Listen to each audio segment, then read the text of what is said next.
So for 25 years almost, all we see is the chronically ill person from everywhere. I don't know that there's a country we haven't seen a person from. There's virtually no state, definitely in the United States, that hasn't had people come here. And you know, it's interesting when you only deal with the hardest cases. These are people that have already exhausted everything mainstream medicine has to offer, and they've often exhausted everything naturally in their own hometown or in their area. And they've also exhausted what? Google MD, right? Their cupboard is full of, how many have cupboards full of supplements? Half bottles, partial bottles, you took it, you felt worse, you took it, didn't seem to do anything, so you don't know, right? Well, and so when you deal with the worst of the worst patients, you really have to do something really different. You can't just keep doing what everyone's doing.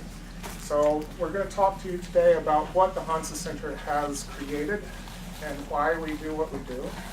We're going to talk a little bit about where medicine is going in the form of artificial intelligence. So the medicine we all know is going to be gone probably within the next 10 years. That's mainstream medicine as well, okay, with artificial intelligence. The problem is artificial intelligence is still going to be programmed by the people that are in charge, which are the pharmaceutical companies and stuff. So it'll be artificial intelligence for diagnosis, but it will also guide you to the correct drug to take, which, as you'll see in here, we're not for that philosophy.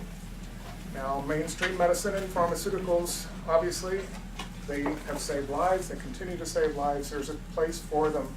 But at the end of the day, all of you in this room, and probably the ones that are watching on the internet, you're wanting not to have to take something forever, right? Not natural even, right? It's a bad business model because we actually get people well so fast that we have to always have new ones coming in, right? Instead of having you take, let's see, I've had patients from some of the most highly sought after natural guys, and they have the patient taking 65 to 70 different bottles of remedies. Not number of pills, but bottles. And they keep them on them for years. So those doctors are literally making millions of dollars on repeat supplement sales. And I think that's bad. I want to streamline everything. Our doctors are striving to streamline everything, get as few remedies, but get what the body needs to finally heal.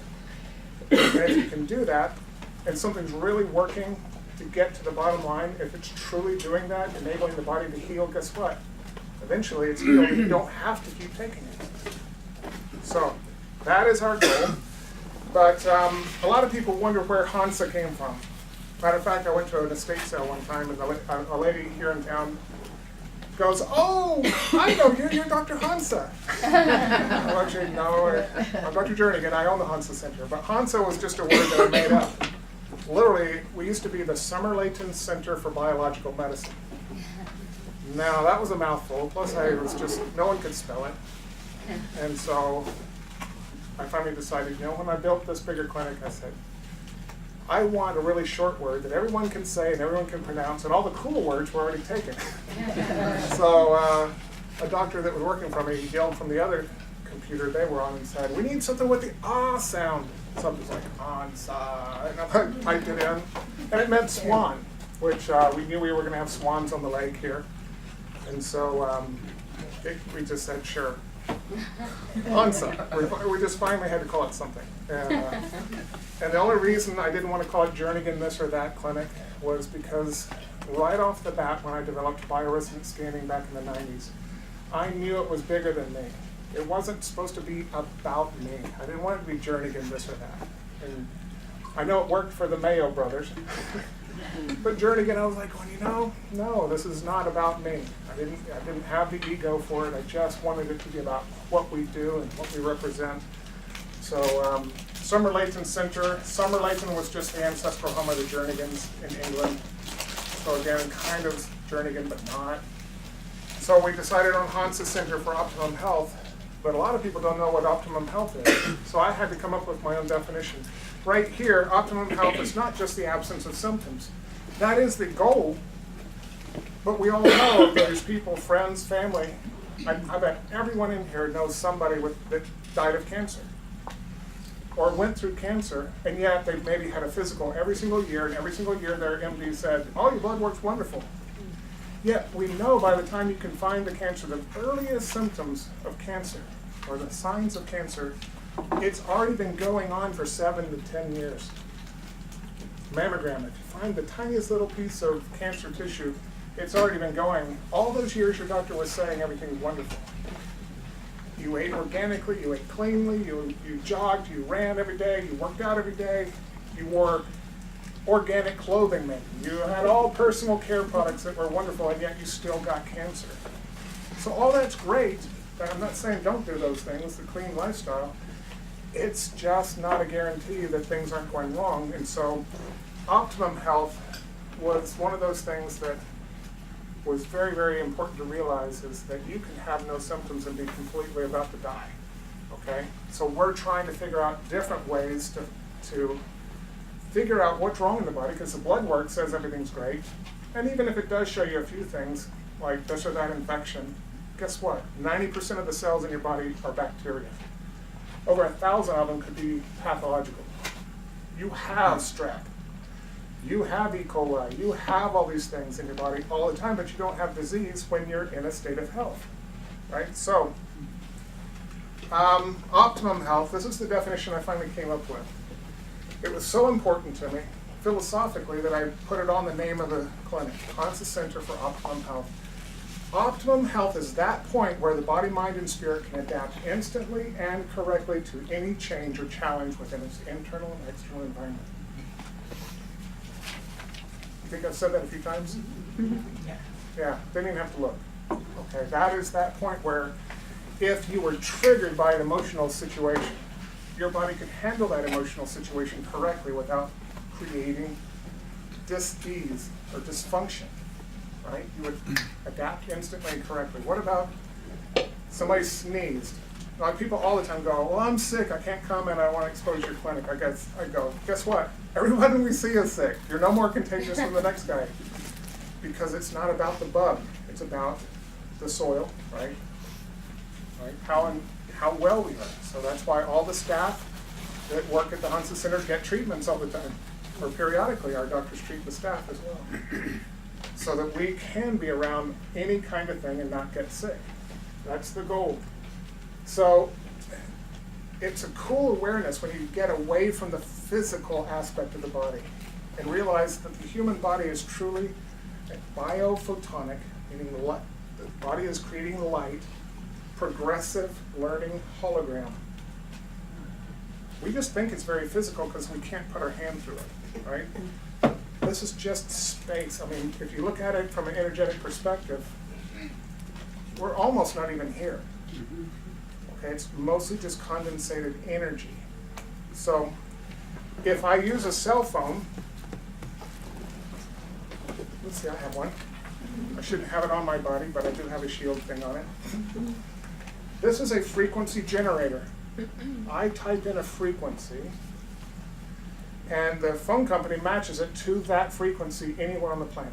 When my brother and his wife were medical missionaries in Ghana, Africa, I could call him, and it's an instant transmission.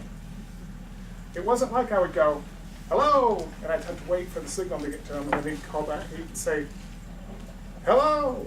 No, it's like, hello, and he heard me instantly on the other side of the planet. Now, we can accept that as science, but in the 16 or 1300s, you'd been burned at the stake as a witch.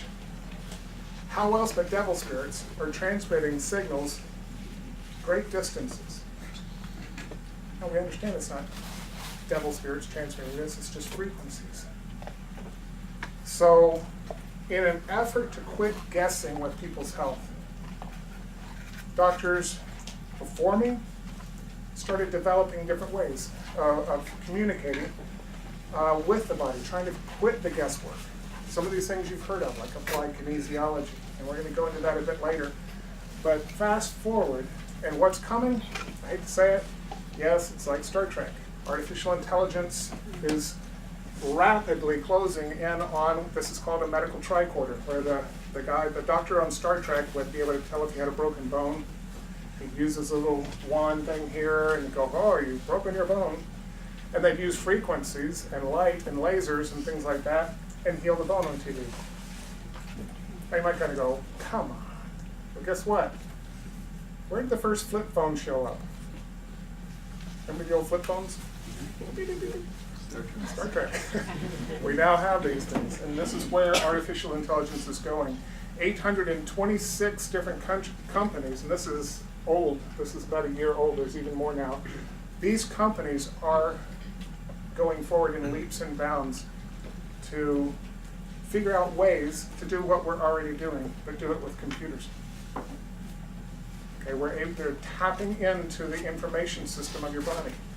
You're not just a bag of chemicals. You know, when you take your B vitamins, they're not just banging around and just, when you take bioidentical hormones, they're not just being digested and banging around and finally hit the right target. You know, the old way that I was taught was you have a hormone receptor, and here comes the hormone like an orbital lander on the moon, and we have touchdown. And then you finally get a reaction from that hormone. That's not really how it is in the body. So you're more energetic than you are anything. And so through the years, like I say, doctors have worked to try to figure out how to quit guessing. Applied kinesiology was probably debatably one of the first. And this is the simple muscle tests that doctors would do. Well, then you have Dr. Goodhart, who was a chiropractor, did a muscle test on a patient. You know, he's pushing down on the arm of the patient maybe, or the leg or something, trying to figure out something about it. And then his staff interrupted him. Said, hey, you got a phone call. He had to go take the call, came back. Was in front of the patient, redid the test, and he goes, wait a minute. I thought that muscle was strong. Now it's weak. And so he retested, and it was strong again. He's like, whoa, I definitely know that was weak. And now it's strong. And he's like trying to figure out, because it's usually one or the other. It's not weak one moment and strong the next. And he said the patient was laying on their stomach on the table, and he goes, are you doing something under the table? And she goes, I'm just messing with my fingers. And that's where Dr. Goodhart got the intelligent idea, the inspired action to say, wow, if she can change this muscle test just by moving the fingers, how scientifically is that working?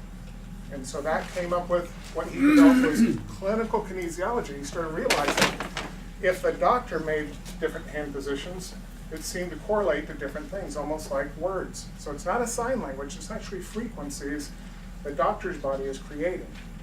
Now, all it takes is two, let's say like a jumper cable, a good jumper cable on a good battery. And if you touch the other two ends of the jumper cables, what happens? Sparks. That's a frequency. Now, I can't spark for you, but you have a negative side and a positive side on the jumper cable, right? Put them together, frequencies. Every part of your body is different polarities. We're split right down the middle, electromagnetically. That makes this front half of your body positive.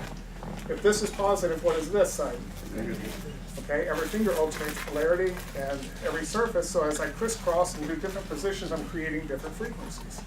It really is that easy. So clinical kinesiology was, it got out of control. Doctors fell out of it all the time because it had like 1,700 different frequencies they figured out, but they had no concept of how to make sentences. So you could go, bacteria, great, what does that mean? You know, what am I doing? And so other doctors in Europe, like Dr. Vole, started doing Vole testing.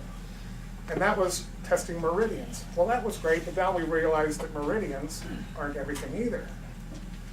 You know, you have great meridians and still die. So, great, you balanced them and some people get well, but guess what? It was just another way to try to get a better idea of how to quit guessing with your health. When somebody's about to die on your treatment table, that's a lot of pressure. But guess what? I'm a believer.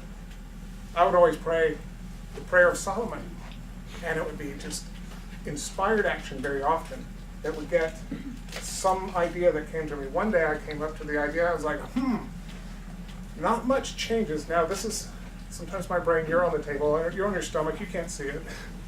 Those of my patients know what I'm talking about. But it would be like, I went, not much changes when I do parasite, and then test to what your body would need to fix that condition. I wonder if I could buy dead specimens from laboratory houses of parasites. So I did. I just called them up. I said, I need this. I just bought a whole bunch of different kinds of parasites, and it was literally my nurse's father who came in on a lark because his daughter worked for me. He agreed to be a guinea pig. After hours, he lay down on the table. I didn't even know if this was right, and I tested. I said, well, you do have the frequency for parasites. And then I scanned through those parasite specimen I had, and it hit. It was a positive indicator. Over one of them, it was Plasmodium vivax. And I'm like, this can't be right. Plasmodium vivax is malaria. And I'm like, this is just a Kansas guy. You know, it's like, have you ever been out of the country? No. Do you ever get intermittent fevers and chills like malaria? No. Are you ever sick? No. And I reformulated the test and retested, and it still hit. And I had to call the lab, and so did his daughter, who was an RN. She'd never done a malaria test in Kansas, right? So we sent it to LabCorp, figured out how to do it. It's a blood smear. Sent that to the LabCorp, the largest lab in the country. 5 days later, the lab tech calls me. They never called the doctor. Calls me saying, this guy has malaria. And he was all excited. And I'm like, yeah, I know. I was all excited because I was like, woohoo, confirmation, right?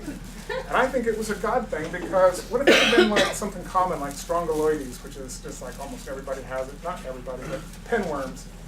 You know, something that even if I got a confirmation with a lab, I'm like, yeah, but the chances are I'd probably find that. So it was, to me, it was almost God going, you know, because the lab guy says, well, what symptoms does he have? I was like, well, he doesn't have any. And the guy didn't say anything for about 5 seconds, which seemed like an eternity, and he goes, so how did you know to draw the blood test? I just laughed. I said, well, you don't want to go there. Yeah, I'm going to tell the guy on the phone. It's like, I did my fingers like this, and I scanned over some specimen. So literally, you're seeing, I wanted to show you kind of where bioresonance came from, because when you see what we are, we had very humble beginnings of me just trying to figure out how is this working and reverse engineering it. So I said, wow, if I could do that for parasites, well, what about bacteria? So I bought a bunch of bacteria. I literally eventually called the CDC in Atlanta, Georgia. This is obviously before the Twin Towers and all that. And I asked the then director, C.J. Peters, for deactivated hantavirus and Ebola, because that was going around in Africa. Because I was like, wow, I can actually use the human brain, and I can simulate the illness with that specimen and figure out what would fix it. That'd be cool. Well, I got the letter back from C.J. Peters and the CDC saying, well, unless you're attached to a university and you have the right equipment, we can't ensure that the virus is deactivated. And I was like, well, I don't want it if it isn't deactivated. And so if I did that today, I'd probably be on somebody's list. Probably, since I'm on the web right now, maybe. But my heart was in the right place, because I'm like, man, what a cool research tool. Well, then I started discovering how we can actually test using sentences, not just words, not just one parasite, but I can say of all the different parasites that are in the body at any time of the night or day, in any posture that they go active, which one's the worst ones? Not just what shows up that moment, but literally saying if it only at 2 in the morning, when you have your worst symptoms maybe, and only when you're laying on your right side, what's the worst situation going on, parasitically speaking? Or how about organs and glands? So literally having better and better and better questions we can ask the body. We can even prioritize, say, what's the top worst one? Because a lot of people come thinking they have one diagnosis, and we kind of go, yeah, you got it, but that's not what your body says is the number one. Like in an AIDS patient I saw, I totally went in thinking it was going to be virus, was the number one issue. But it actually ended up being Plasmodium, Pneumocystis carni, that was the number one thing. And I was like, why would that be? I mean, I'm learning as I'm going. I was just a young doctor. I had no one to say, hey, are you doing this right or wrong? And then I read in a journal that, it's almost pathognomonic for HIV to have this Pneumocystis carni. But the virus, it was kind of in the background destroying the immune system, while the bacteria that showed up as number one was what had the body's most attention, because there was nothing fighting it. Isn't that cool? So you just go as a doctor, your eyes get all bright, you go, dude, that's cool. At least I do. So, biofield diagnostic system is right here. Biofield diagnostic system, I added it to the list because years ago it came on. They literally put 661 women, this was reported in Lancet, the British Medical Journal, beautiful study. The device was developed in Georgia, here in the United States. They did the study in England. I found that interesting. Multiple hospitals, multiple doctors involved, all medical. They took women with lumps in their breast, and they did the biofield diagnostic system, which was detecting the frequency of the cancer only. Does that sound familiar? Right? It's a frequency, and I'm testing, and I shouldn't find that frequency for parasite or virus or whatever you want to look for, unless that was actually a condition that's going on in your body, right? So that's what they did, just before those women went in to get a biopsy. And they claimed it was a 91 or 90% success. So 90% of the time, the biofield diagnostic system detected it. Now, to me, I bet the lab was the 10% that missed it. Because that's like every time you call my cell phone, every time you call the clinic, every time I would call your phone, it's not like 90% of the time you get the person you're calling, is it? And 10% of the time, the phone company messes up and you get somebody else randomly answering. I'm the only one with this frequency. If I could swallow my phone and you called that frequency and it's inside my body, the only way it could ring from inside my body is if that actually, the phone with that frequency exists in my body. Is this making any kind of sense? That's kind of cool, isn't it? But this is something that we've just developed over the years, and it's gotten better and better because we didn't want to do cookbook doctrine. Cookbook doctrine is what almost 100% of medicine is. If we give you a diagnosis for all of the fancy tests and all everything, it's all designed to come up with a diagnosis. Okay? Once you have an MS diagnosis, what's your doctor going to do? He's going to open the cookbook of medicine, and he says, this is the dominant set of drugs. We can't fix it, Mrs. Smith, but we can actually help manage the system. You just got to get over it, the idea that you have that. I don't want that. If at all possible, I'd rather figure out accessing your body's software to figure out everything that I can find that's gone wrong and fix that. So, from our tests, I always want to make sure that you can test that everything is beneficial to that specific person on the table, okay? Are those remedies and treatments that I'm using, are they a priority or are they just kind of good for you? Because guess what, if I tested you for something we just call deficiency, like do you need something? We could probably send you out with two grocery bags full of supplements. Your body kind of goes, yeah, I could use that, sure, I could take that. But is it really corrective at a priority level? That's the difference. What synergists are also needed, because a lot of the time the bigger the question we ask, like if you're going to ask a question of your body, the doctor is, it says, of all the organs that are malfunctioning, at any time of the night or day, in any posture, that means even your heart, if you're standing on your head at 10 o'clock at the gym, whatever you're doing, whatever huge question that is, what would you need? Guess what? You're generally, if it's a very complex question, you're not going to come up with one answer, one remedy. You're going to need more than one, because you're dealing with every system in the body, all in one fell swoop.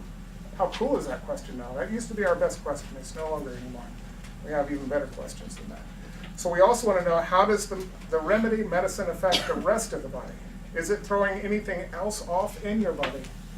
So you're only ever as good, the doctor is as good as the best questions they know to ask. So if the doctor says, what's going to fix your liver? Does that sound like a good question? What's going to fix your liver? Yeah, but it doesn't say, how's the rest of your body going to handle that remedy? You didn't ask that question. You just said, what's going to work for the liver? So you have to be very careful how you formulate the question. How about tomorrow? You're a different person tomorrow. Your body's already been using that remedy, right? You're a whole different person. I think my family, my kids and my wife are probably tired of hearing that. They go, but I had a bad reaction to that last time. I was like, yeah, but you're a different person now. So, okay, is the person allergic to the remedy? How about being able to be tested before you've ever put it in your mouth to know if you're going to be allergic to it? How cool is that? I mean, you should have seen me as I learned some of this stuff. I'm like, oh, how cool. How many people die? I think it's 700 and something thousand people die every year from appropriately prescribed medicines from allergic reactions and toxic effects? How about the ability to tell before you've taken it if your body would have any problem with it? So it's not necessarily a bad medicine. I'm not anti-pharmaceutical. I'm anti the way they're just randomly given. And when you have a problem, they're going to say, well, that's a Herxheimer reaction. Or that's to be expected. No. How many times a day do you need to take it? Literally, like when we test a selection of remedies, it's all being strategized to say, okay, of everything you're taking, how many times does the body use up the energy of that remedy during your waking hours? So one lady, I remember, she needed something 42 times a day. I can't remember what it was. And I was like, that's either a really bad remedy, it's the best I have for that particular problem, or it's just that big an illness. Well, I figured it out how many minutes that was for 42 times a day. And so it wasn't that long, so I was like, okay, well, let's wait. Well, let's say it was 3 minutes and she'd need to take it again. Well, I literally, 3 minutes, 10 seconds after, her body tested deficient again for it. I was like, whoa, this is for real.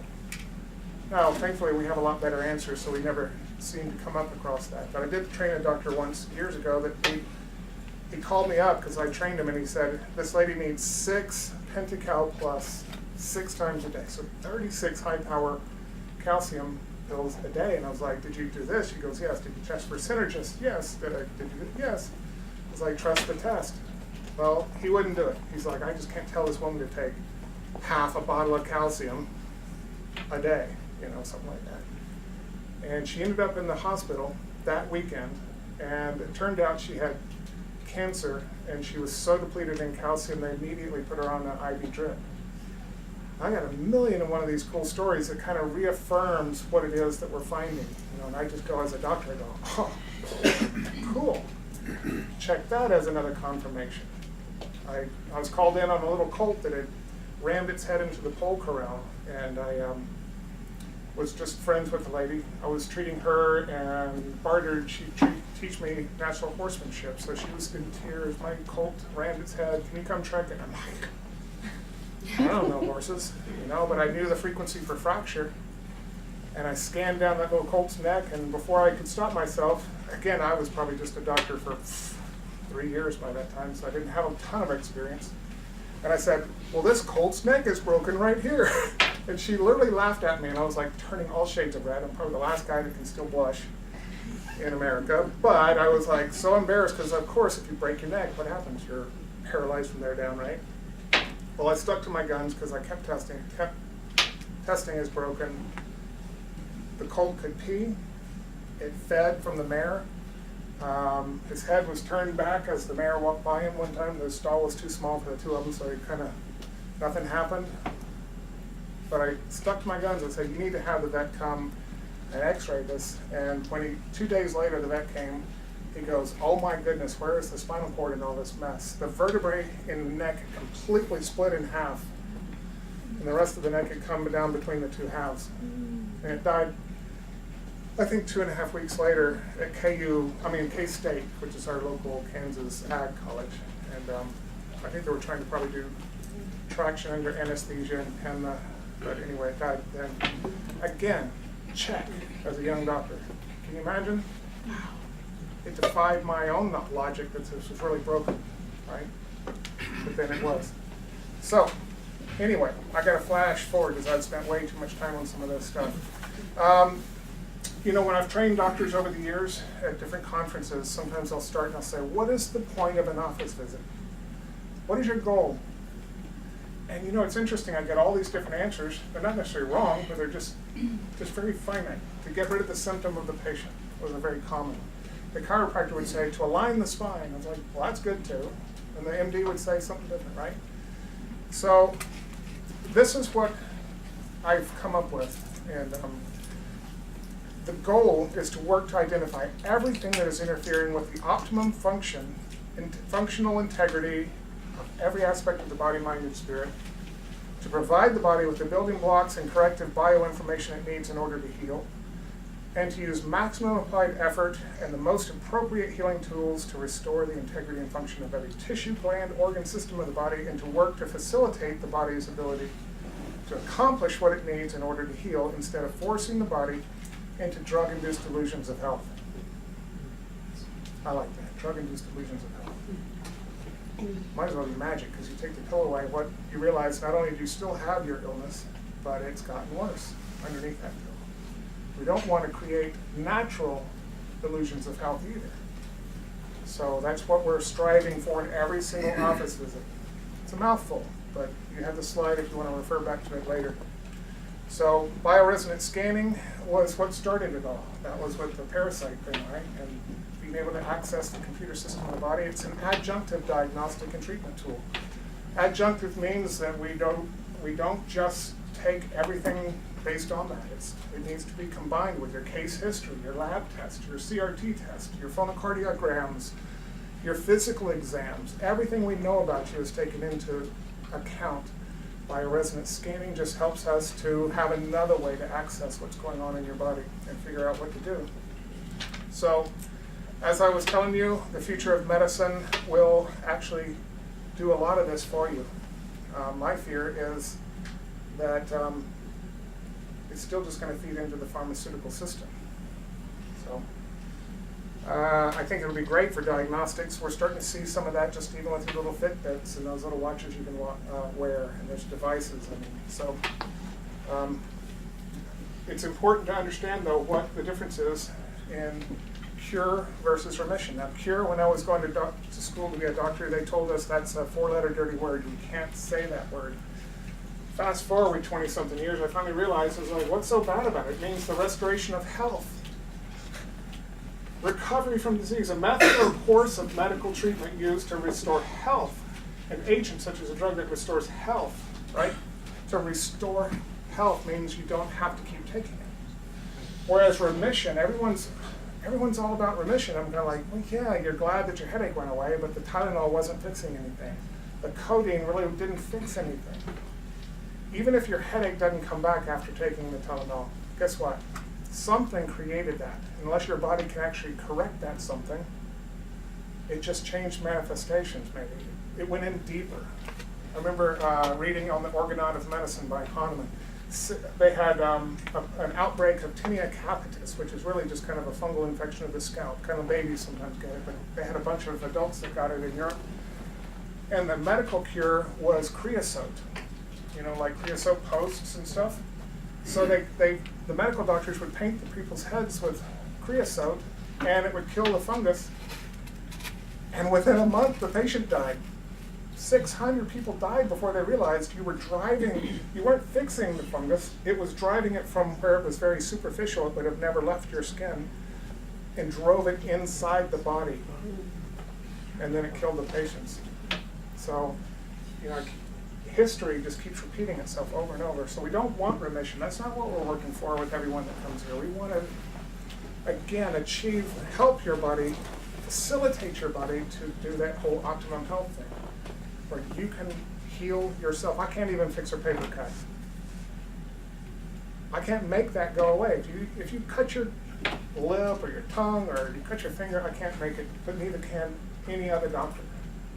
So you might go, well, I'm glad I have a Band-Aid. Yeah.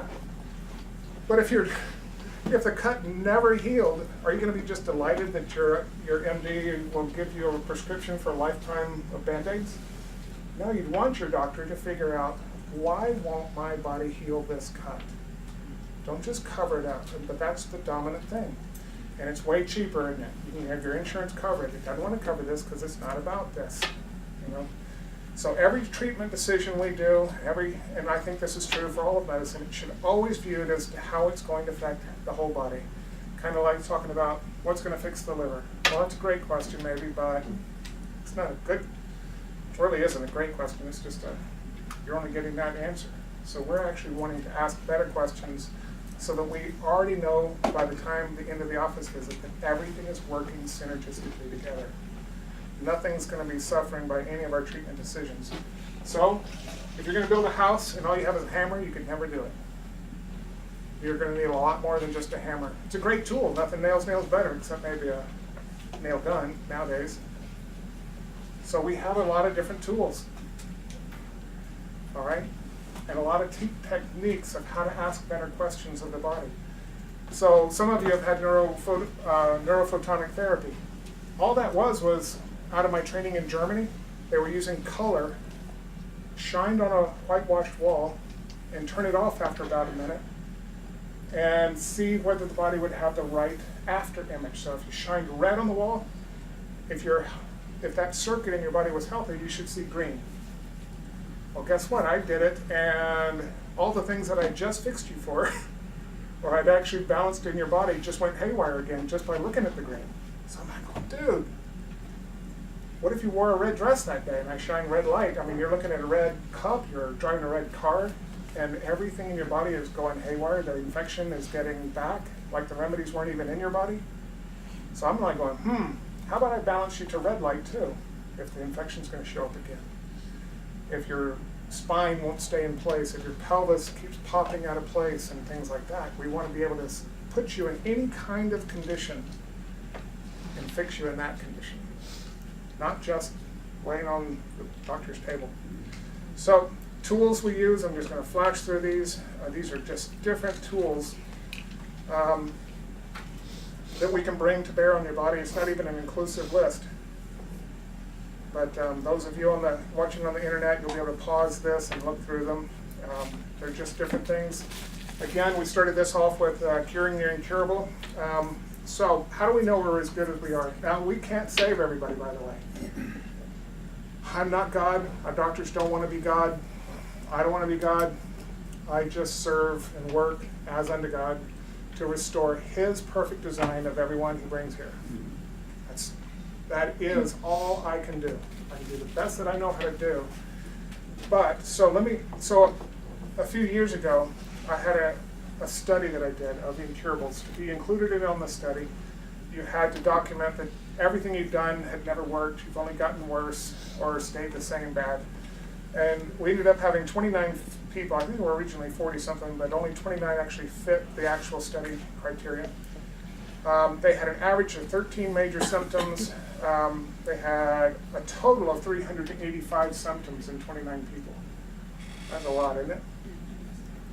145 different major symptoms in the group. So it wasn't like they all had the same symptoms, right? So this is a diverse group. After 1 week, so that's literally probably, there's testing on the first Monday, so that means generally 4 days of treatment. Because the guy came in Tuesday, Wednesday, Thursday, Friday. Friday morning their treatment hadn't started because we take the notes at the start, right? So you're really talking the treatment of Tuesday, Wednesday, and Thursday. And Friday morning we walked in and said, how are you doing? After that, 71% of the symptoms had already improved. After 2 weeks, 85% of the symptoms were reported by the patients as improved or gone. This is in a completely, like nothing had ever worked kind of clientele. And you might say, well, that's not, improved isn't saying much, but we went beyond that. By Friday of the first week, 110 symptoms were reported by the 29 patients as gone. 110 symptoms were gone from Tuesday, Wednesday, Thursday, and Friday morning. Nothing medically. They'd had IV Myers cocktails probably. They'd had intravenous glutathione. They'd had hypothermia. Who knows what all they had. But unless you can literally stop treating these patients as generic things using canned protocols, which is the dominant thing in natural medicine, it's like Dr. Jernigan's protocol. I don't have a protocol. We have a set system where we're accessing the body and taking you progressively through stuff, but it's all completely based on our testing, right? So on the last day of the 2 weeks, 45% of the symptoms were reported as gone. That's pretty good. Come on. That's 174 symptoms in 2 weeks was gone. Now you might say, well, that doesn't mean that they stay gone. No, I couldn't track them that long, so I don't actually know the answer. But the point was, nothing had ever helped them. Ever. Nothing. So I had a lot of cool stats along with that, but it's not in this slide. So anyway, that's basically us in a nutshell. Very humble beginnings, just letting God teach us. And science, I mean, I think I might have even doubled. Everything that I've ever created, I think I've doubled just last day before yesterday. And I was like, I'm still kind of, my head spinning around it. I'm not sure, but I'm like, oh. So there's always more inspiration, and my docs are coming up with new things that blow me away all the time, and new ways of doing it. Dr. Hart, Dr. Todd, Dr. Frank, Dr. Jameson. I mean, if you just realize how awesome these guys are, and our staff all know that, you know, when somebody rings the well bell, I'm going, go team. I'm not saying go doctor. We're all part of this healing process, and so if you're feeling the feeling that we like to have here at the Hansa Center, it's because of the love and the commitment we all bring to you. Completely focused on you. We want to win every single one of your cases. And do we think we can do it in 2 weeks? We sure love to. But it even takes a blister 4 to 6 weeks to heal. Ladies, when you wear a new pair of shoes, I've been around enough women in this clinic. About 80% of the patients are women, so it's like, new pair of shoes, you're going to get a blister a lot of the time. Guess what? That blister is going to take 4 to 6 weeks to heal to the point where you can't see where that blister was. How much more for complex things? So we can make you feel better, but it's, again, the whole idea is once you understand what we can do for the body and how we can access the body, you want to come back, and we're trying to make it to where you can come back, even if you're in financial distress, because we just finally, praise God, for getting a foundation set up where we can actually help scholarship those that are in financial need.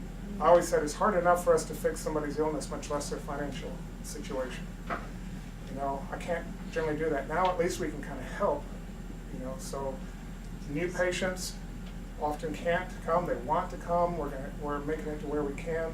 Anybody that wants to charitably give for these types of patients, please do. Contact the clinic. But it's also returning patients. Somebody's had enough money to come for their first 2 weeks, but they can't make it on the second 2 weeks. I mean, the second time they come back. Generally it's not going to be 2 weeks, because hopefully there's enough already still integrity that we don't need to do everything that we did in that first 2 weeks.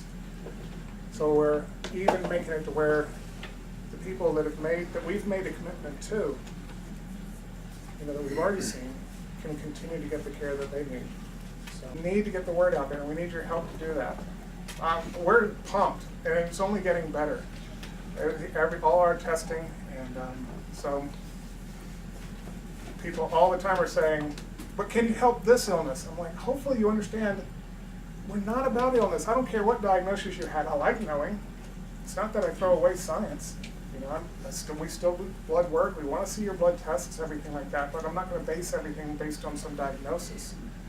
Because our goal is to say, if everything in your body were working correctly, that illness would just fall away, whatever they call it. Right? Now, I can be very lasered. Like if I knew you had XYZ illness, I could be very, very focused on stuff that I already know about that pathology. Of course, it's not like I'm going to throw out the diagnosis. But at the end of the day, our whole goal is to restore your perfect design, and from there, your body can heal itself. Your body can fix that paper cut. Your body can fix that blister. I can't. I can cure you by saying, don't wear those shoes again, ladies. Now, it's going to take even longer, if you put those shoes on again, because now it's going to get bloody.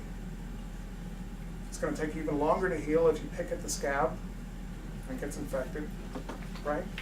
Well, to me, that's what's happening, is like you had an illness and then you got it worse with the drugs. Because those drugs weren't tested, they're just random.